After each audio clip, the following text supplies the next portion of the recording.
I wanted to show you something really quick. Check out this plug here. This is for an air conditioner. And I'm just in the process of replacing the air conditioner. I still have to finish it and everything, but I was looking at this outlet here. And it's loose. Look at that. See that? And there's a box in there. There's a cut-in box. Because I know there used to be only one plug. See this here? They installed a 4-hour timer. They came out of this, drilled a hole through the stud, put a cut-in box here, took that existing box out, put a cut-in box there, fished the wire through here, put that back, hooked this up. So now when you turn on this air conditioner unit, the power goes to here. Then when you turn the timer, then that throws power over to this, and the air conditioner gets plugged into that with its cord. Okay? But I've noticed that the cut-in box is loose. Now how am I going to fix that? Well, you're in luck. I'm going to show you that right now. Here's a cut-in box. This is what I call a cut-in box. And see, there's some little flaps on here. See that flap? Ka-doink and ka-doink, like that. See? And the way that works is there's a screw. There's a screw right here, and there's one down there. So you cut the hole and you slide this in. When you tighten this, you take a screwdriver here, and this, as you start tightening it, automatically plops up behind the sheetrock. Okay, and then you screw this tight, and then that draws this up like that as you're tightening this screw. And what must have happened, see, they did it on the top right and the bottom left. See? It's pretty slick how these are, and they don't really cost that much.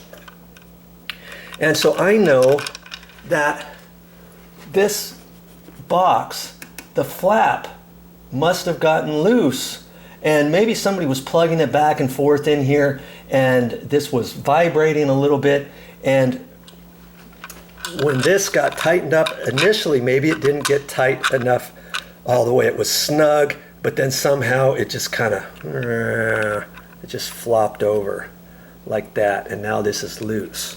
Okay, so I'm gonna fix this. I don't even have the power off to this. I probably should shut that power off, but I'm not going to.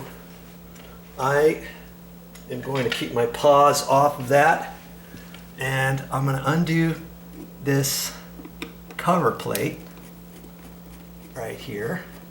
And I shouldn't have to really get my hands too close to the power in here. And usually you're supposed to never work on anything with power. I always say that, okay? But in this case, I'm really not going to put my hands in there, okay? I'm just going to take my Phillips screwdriver. Let's get you in here. See, there's a cut-in box, and there's the little screw on the top right and the bottom left, and see, those are loose. See? Okay, so all I simply have to do is tighten those up. I'm pretty sure I can do that nice and easy.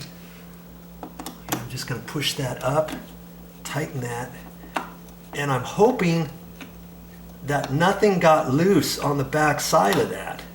And you know, it doesn't seem to want to tighten. Now this one here, okay, that's, oh man. See, it's continuing to spin. And I don't know if the back piece came off or if somebody, oh, here we go. Man, that was unscrewed a lot. Okay, that one, no. Actually, that's not tight either. I've got the screw tight, but this is still loose. Okay, this one just keeps spinning. Oh, I don't know what's going on. There could be something in the way that's keeping it from pushing up, or maybe for some reason the flap pulled off the back, or this screw is stripped in the plastic. I'm gonna have to check that out.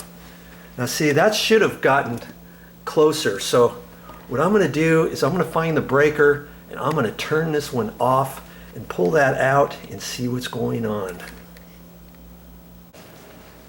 That's all I have for this time, but I'll be back with more videos